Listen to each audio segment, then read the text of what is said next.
What's up, YouTube family? T.O. here with Simplistic Fiction. Hey, tonight we are actually going to go down into Central Texas, to Eustace, Texas, to talk to you a little bit about Purtis Creek Reservoir. It's a small pond, or I guess large pond, small lake, that's managed by the Texas Park and Wildlife Department, and it is an awesome place to go if you are a kayaker or a bank fisherman. So let's go ahead and jump into this one. Let's talk about some hot spots there out on the lake that you can take a look at, and hopefully we'll uncover some good stuff for you. Here we go.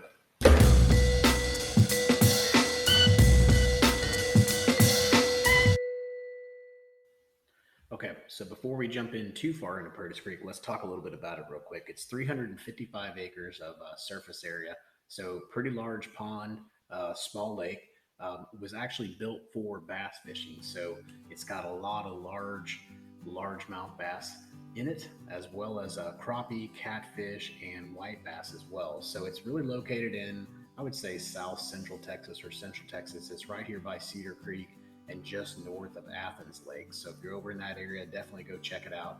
It is a idle only park, so you can't get up on plane with your big motors, but you can fire them up and idle around. And you really don't need to. I mean, you can get from A to B pretty quickly in this area, but it's great for john boats and kayaks. And there's also a lot of room for you to be able to walk around and do some bank fishing.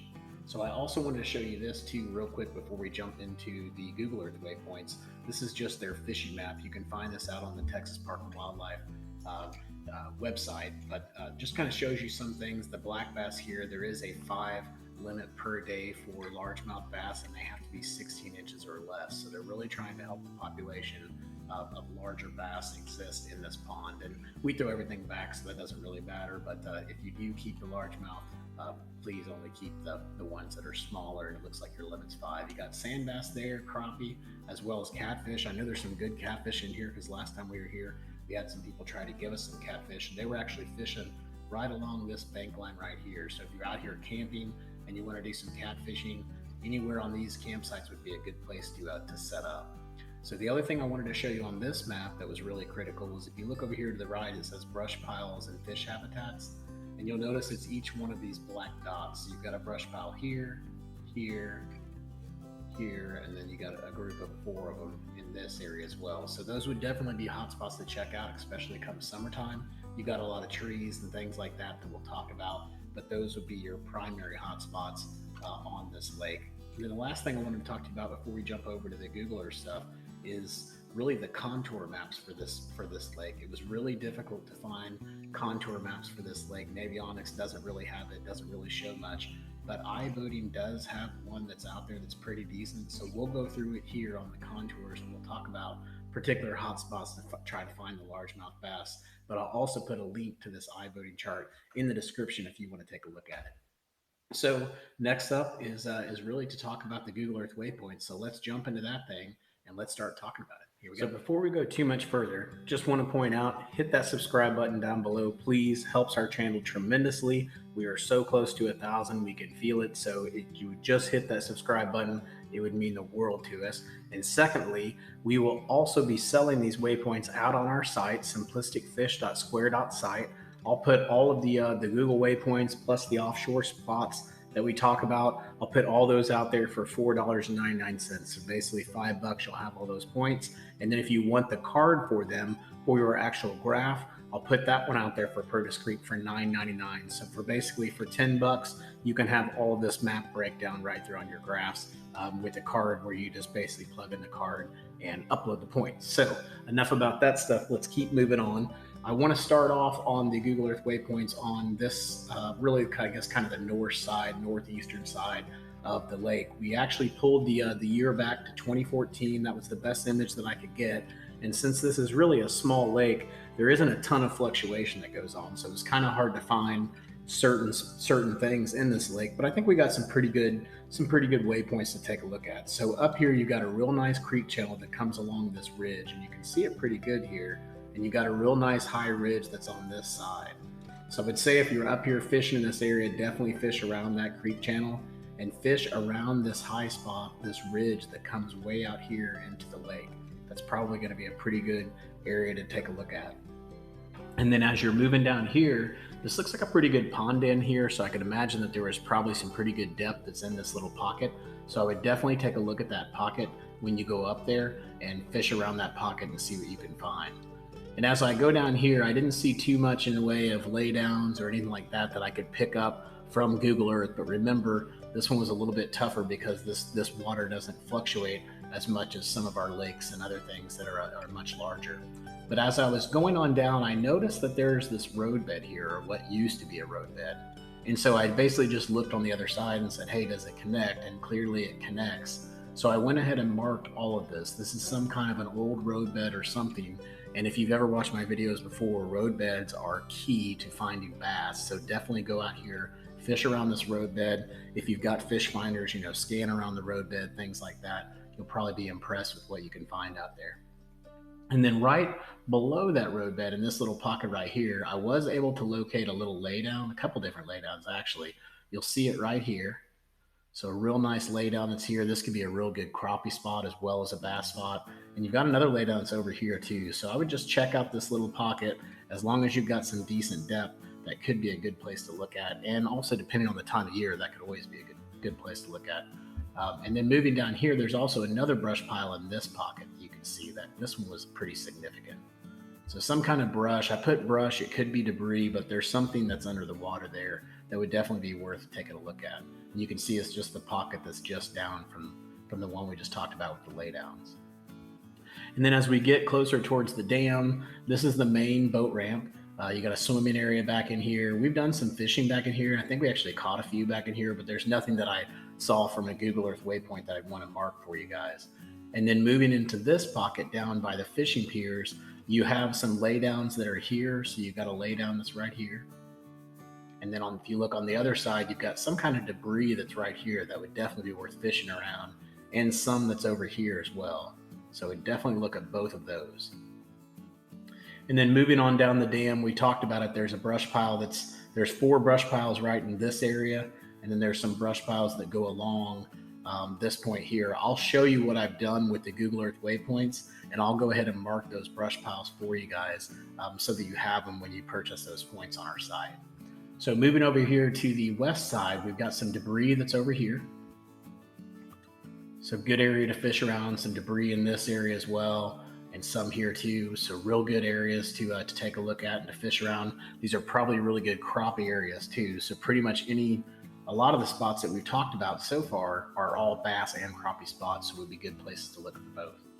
And if we get up in here, there are obviously some brush piles out here by these fishing piers. We talked about those on the map, and we'll talk about them in a second. But there also are some rocks up here by the fishing pier. Now, the challenge here is that this is a great lake if you don't have the ability to maybe have a boat and you want to do some bank fishing. This is a great lake to do bank fishing from. So a lot of times you'll get people out here on the piers. I don't think I've ever been out here before and not seen people on the piers. So I've never really gone over there and fished the rocks, and just respect for those bank fishermen. I've got the whole lake to fish. They're restricted to that area, so I kind of leave them alone. But if you ever go out there and there's nobody out there fishing, I would definitely take a look at these rocks that are here. It's different than anything else in the area, and it's probably a pretty good hotspot. Not to say that all the bait and everything else that the fishermen from the bank are leaving behind is probably attracting fish and bait fish and stuff like that. It's going to attract the bass as well. And then moving up here, didn't see too much in this pocket. There are some pretty good tree lines that are out here that you'd probably want to fish around those treetops, things like that, see what you could find, around the edges of that point. And then moving up here, we've just got that same road bed that we talked about. I didn't see too much around the island. We'll talk about it here in a minute when we talk about the contour lines on where I would fish around the island, but nothing that I could really mark via Google Earth. But coming up here, there is an old pond here. I called it humps because it really makes 3 different humps that are here. You've got one here, you got one over here, and then one here that you can just barely see. This appears to maybe to be like an old pond. So maybe this is an old pond dam, and it's just got a pretty much a real good pocket right there in the middle, and these are the high spots on the side of the pond. I can't really tell, but this is definitely a good place to look at if you're trying to locate the largemouth bass. So I'll go in here and take a look at that. And then up here, the last thing I wanted to show you was really just this creek channel that's up here. So it comes out pretty good here. All this area in here, you see where my mouse is and just kind of going up, all of this area right here would be a good area to take a look at, or at least to scan around and kind of fish around and see what you can find, because my guess is that's a pretty good hotspot on this lake. So that really covers us for all of the Google Earth waypoints. Let's jump over and let's talk about offshore hotspots or potential offshore hotspots for Purtis Creek. Before we jump over to the iBoating stuff, let's talk real quick about these waypoints that we put out here. So I put out the brush piles. I tried to put them in the locations where they look like they're on the map. Some of these I had exact waypoints to, some of them I didn't. So if you're out there scanning, this is the general area of where they are. I might not have them marked exactly, but this is going to get you in the location or the area where those brush piles should be. So you'll see that I've marked each one of these on Google Waypoints. And as I mentioned before, in the summertime, these are going to be your primary hotspots. And for those of you that bank fish that like to actually use live bait, Texas Parks and Wildlife actually said in the summertime is the best place to catch a largemouth bass on this lake is at nighttime, and it's down by the dam off of these fishing piers, and it's with live goldfish. So interesting. Never fished with live goldfish, but hey, to each his own, man. All right, so moving over, I'm going to go ahead and close out Google Earth here, and let's jump into this iBoating thing, and let's just take a look and just go down the lake real quick and see if there's anything on here that might really, catch my attention. And I'll tell you about some of the ones that I marked for you on the Google Earth side as well. I did mark some points for you up here where these humps were, so you'll have those points out there. And then I think you had the pond dam and stuff like that we talked about back in here. And then I also had some marks on that ridge line that you'll want to take a look at that doesn't really show up here on this contour map, which is interesting. So just kind of going down through here, this is just a really small lake, so there's not going to be a ton of stuff here to take a look at. But I just wanted to point out a couple of things. And so as we're going down this bank line, one would be really like right in here where you see these pretty good breaks. I would definitely take a look at this bank line, and then also right in this area. You'll see some really sharp breaks. It basically goes from like 3 foot to about 7 foot. So my guess is there's something going off on maybe the edge of this little point right here, or somewhere around in this area. So take a look in that area if you're wanting to kind of get off the shore a little bit. It's not that far off the shore, but it's far enough off the shore where you may be able to, to pick up a little bit bigger one. And then kind of going down in here, not seeing too much from a contour perspective, no real humps or anything like that. They're going to stand out to you, or just some decent drop-offs here, but nothing crazy at all. Went all the way down here and kind of looked and didn't see too much that that really I need to point out to you guys. So I don't know if this is too much of a necessarily an offshore lake. It probably is, but you've got to know where the brush piles are. So as we're looking at these contours, you'll see there's just not a lot of breaks or anything like that going on. A little bit of a deep spot here where it drops to about 1 foot, so this could be a good area to look at maybe middle of the summer when they're really trying to find those deeper spots, but maybe staying in those pockets. So maybe take a look there. Going back in here, you kind of have the same thing. You've got these little points and things, but nothing too significant. But obviously, if you're out there fishing, especially like this time of year, any of these points would be a good area to go take a look at. So just find a point that's on the lake, maybe this one because it's right by the boat ramp, and look around it, scan around it, and see what you can find. We know there's some brush piles in here as well, so this would probably be a good place to start. Now going down here, when we get closer to the dam, there are some things that are a little bit interesting. This bank line right here, it's interesting to me because it's pretty shallow, but it has a pretty sharp break, and it goes all the way down to about 10.5 feet. So that could be a good area to look at. Going up in here, you've just got some really good breaks going around the dam. Nothing really to take, nothing really points out to me that I can see. The thing that I did like is over there by those boat docks, which we already marked on the Google Earth waypoint side. That's got some really good breaks, some really good drop-offs, and you got the brush piles over there as well. So anywhere over in there I would take a look at. And then if you look here, you've kind of got a little bit of a flat that's happening right here, and then you got a pretty good drop-off. That might be right where those brush piles are, but if not, you've got a little bit of a ridge that's going on right in this area. And then moving on up, again, not too much going on here. You've got some interesting contours here, but nothing that's just like, oh my gosh, I got to go fish that. It's really standing out to me. And then moving up here, I didn't see too much from an offshore spot. I did like up here though, where we talked about those humps, and you'll see it as we get up in here. I'm going to go past. Actually, before I do that, let's talk about this island. So anytime you see islands, you want to fish around them. Obviously, they're always good places to find fish and things like that. This island really, it doesn't have like that long tapering point that comes off of it that I could say, hey, go fish that, because that's going to be your primary spot. It looks like its biggest drop is going to be on this backside. So it goes from about 2.5 to 3 feet to about 7 feet. So you've got a little bit of a drop on this backside right here.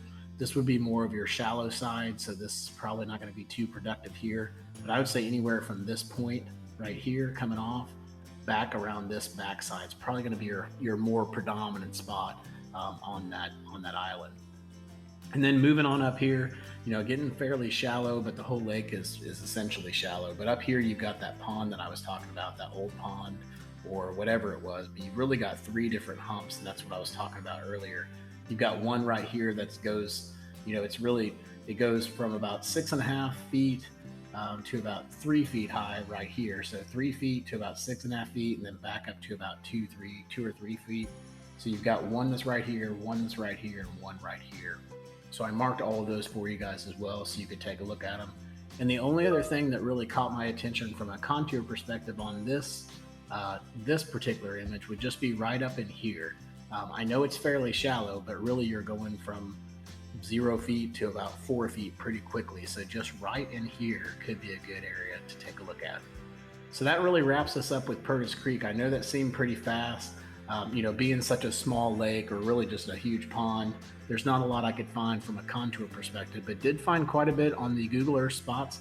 So you've got some stuff to look at there. Remember to always go fish the points, fish the tree lines, fish around those pillars, fish around any type of debris or anything like that you can see, and you're going to be successful out there. So I hope you guys really enjoyed this video. We'll continue to keep breaking down state parks as we move along. We're also going to keep breaking down different lakes in the DFW area. And next up, I'm actually going to be talking to you guys about the greatest lake of all times, and that would be Lake Fork. So stay tuned. We got some more information coming for you. Make sure to hit that subscribe button down below. And if you haven't gone out and got your waypoints, make sure to do that too. simplisticfish.square.site. Get your waypoints today. We'll talk to you guys soon. Hope you catch your PB. Take care.